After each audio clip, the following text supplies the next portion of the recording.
Muito bem, senhores, voltamos aqui para a segunda etapa desse nosso encontro, em que nós estamos tratando de um tema importantíssimo no processo penal, chamado citação. Vamos tratar ainda muitas coisas sobre citação. Estava dizendo para vocês que a citação é esse momento formal, né? Esse momento cercado aí de legalidade, porque a citação tem que cumprir as suas finalidades, a citação tem que integrar o réu ao processo, né? E das finalidades nós vimos que uma delas é comunicar, e a outra a finalidade é chamar o réu para poder se defender. Esse chamamento faz parte, né, como eu disse, da integração. O réu, ele precisa saber que haverá um desenvolvimento no processo, em que serão ouvidas testemunhas, em que inclusive ele pode arrolar testemunhas, que ele deve comparecer ao processo, porque se ele se tornar réu, o juiz pode até mesmo, em alguns casos, decretar a sua prisão preventiva, né? Que ele pode constituir defensor, mas que se ele não tiver condições de constituir o defensor, será nomeado um defensor para ele. Afinal de contas, nós temos aqui a chamada ampla defesa, e dentro da ampla defesa temos essa necessidade de sempre ter ao lado da autodefesa a defesa técnica, né? Então todo esse chamamento deve ser feito também, conforme nós mencionamos no bloco anterior, através de requisitos intrínsecos e também requisitos extrínsecos, né?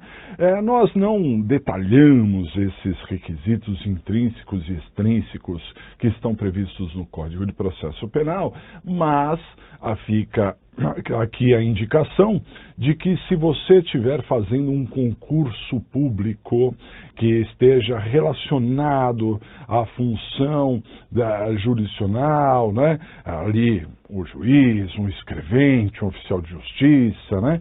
Certamente você precisa tomar ali pé de todos os detalhes que envolvem, né, esses chamados requisitos intrínsecos e extrínsecos.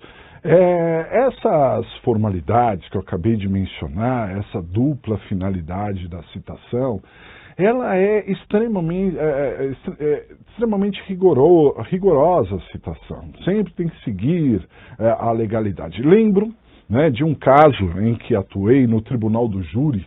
Na verdade, eu fui nomeado para defender, né, uma pessoa em que essa pessoa ela era conhecida, tinha como nome Devanir, esse era o nome dele, mas ele também tinha um segundo nome, chamado Sérgio. Não sei, talvez não gostasse lá do nome Devanir e resolveu se autonomear Sérgio.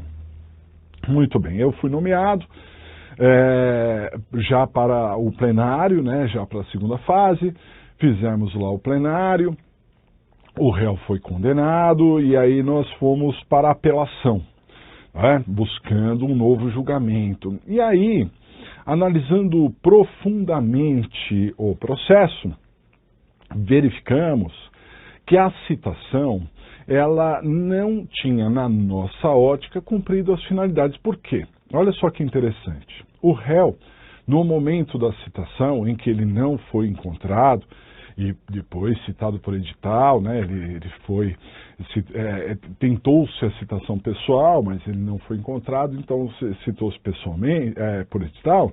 Ele foi procurado apenas, e esse apenas eu estou colocando, evidentemente, entre aspas, apenas pelo seu nome verdadeiro. Ele foi procurado pelo nome de Devanir. Acontece que lá no inquérito, né, já se tinha a noção exata de que o sujeito era conhecido como Sérgio, né? E nesse sentido ele deveria ser procurado, né, como Sérgio, e não foi. Então, na nossa apelação, nós dissemos exatamente esses termos, que a citação não cumpriu a sua finalidade, explicamos por quê, e o tribunal anulou anulou o processo. Anulou o processo. Determinou uma nova citação, não prescreveu, porque as prescrições, no caso do homicídio, era, se não me falha a memória, uma tentativa de homicídio, mas mesmo assim as prescrições elas são altas, né? Então não havia prescrição, porém se começou tudo de novo o processo, e nessa de começar de novo o réu foi submetido a um novo plenário, e nesse novo plenário, embora condenado novamente, lembro que foi tirada uma qualificadora, de modo que a pena reduziu substancialmente, né? Então perceba que uma falha na citação, e que no primeiro momento poderia não parecer ali nada substancial, na nossa ótica foi, e anulou-se o processo, e ao anular-se o processo teve que começar tudo de novo, possibilitando ali um novo ingresso, né, no plenário, com uma nova defesa e um novo resultado. Olha como é importante, então, essa questão da citação. Vamos seguir aqui nos slides, dá uma olhadinha. Nós temos, então, duas espécies de citação. A citação ela pode ser pessoal, e também a citação pode ser por edital, conhecida como ficta ou presumida, né? É a citação por edital. Duas espécies de citação, então, bem simples, né? Só que antes de avançarmos em cada uma dessas espécies, né, mostrando ali as consequências delas, gostaria de dizer, e acho que esse é um dos pontos fundamentais, inclusive, da nossa aula aqui, no sentido de que sempre a citação deve ser tentada pessoalmente. Todos os esforços são para encontrar pessoalmente o réu. A citação por edital, ela só virá quando for impossível a citação pessoal, não é? For impossível. Jamais podemos de cara, num primeiro instante, como uma primeira atitude, tentar a citação por edital. É sempre a citação pessoal. Lembro de um concurso público em que caiu uma questão que dizia que o réu tinha um endereço certo no exterior, mas para agilizar, para fazer com que aquele processo andasse mais rapidamente, o juiz determinou a citação por edital. E aí é que vem a pegadinha do teste. Disse que o réu foi citado por edital, que constituiu defensor, observe que constituiu defensor e que este defensor apresentou defesa, o processo andou e ao final, em alegações derradeiras, ali em memoriais, em alegações finais, se questionava lá o teste o que o advogado deveria requerer, né? E a resposta correta era dizer do requerimento da nulidade da citação. Nulidade da citação, que aliás eu disse, nulidade absoluta da citação. Mas espera aí, o réu compareceu através do seu advogado, ele constituiu advogado, portanto ele tomou conhecimento, né? Então não supriria a falta dessa citação pessoal?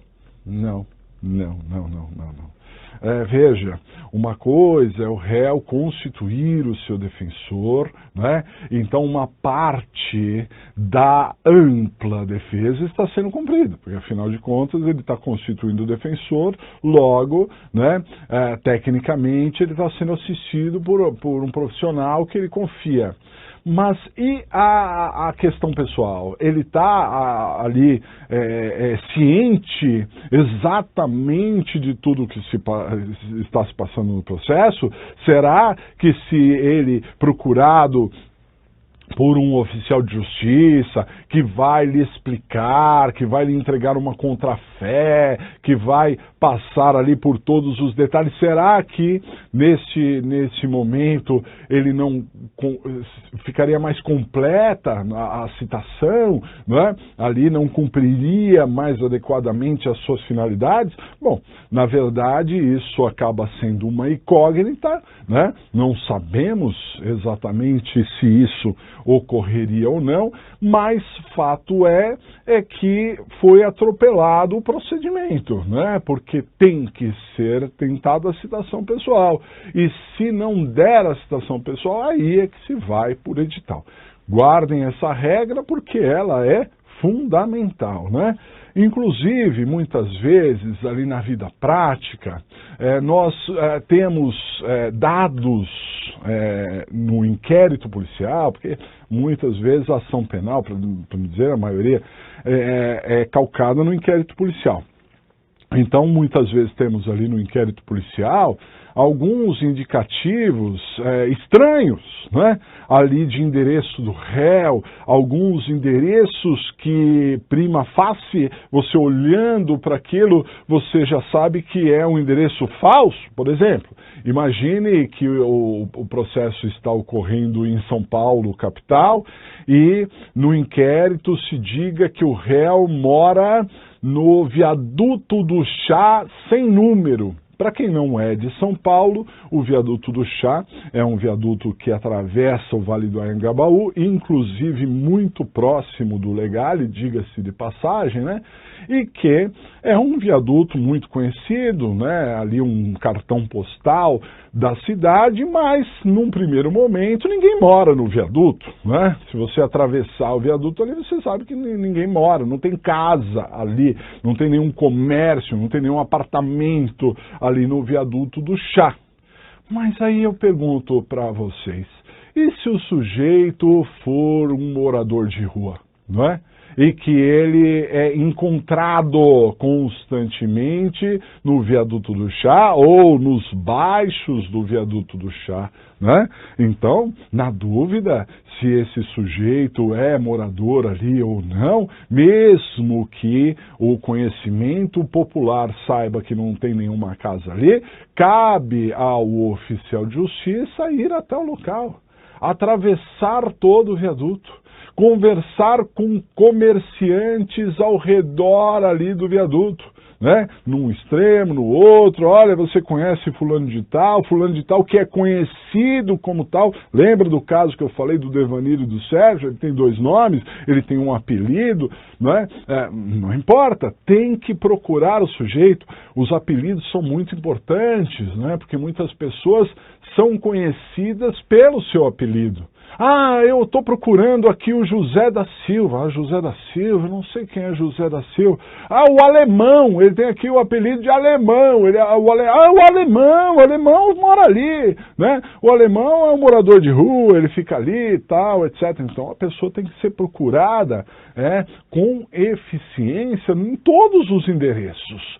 Por mais furado que seja o endereço, por mais que na fase de inquérito já foi procurado naquele endereço e já se constatou que a pessoa não mora lá, tem que ser procurado, porque pode ser que a pessoa tenha retornado àquele endereço, pode ser que ele não tenha sido procurado corretamente. Eu lembro certa vez em que o réu tinha um determinado endereço, o oficial de justiça disse que não encontrou o número na rua, né? E depois nós constatamos, através do sistema do Google Street View, nós pegamos Google Street View, fomos ali na rua e fomos ali passo a passo na rua e através do Google Street View nós encontramos o número do endereço daquela rua, mostrando com isso que o oficial de justiça não tinha cumprido o seu papel. Tá certo? Então,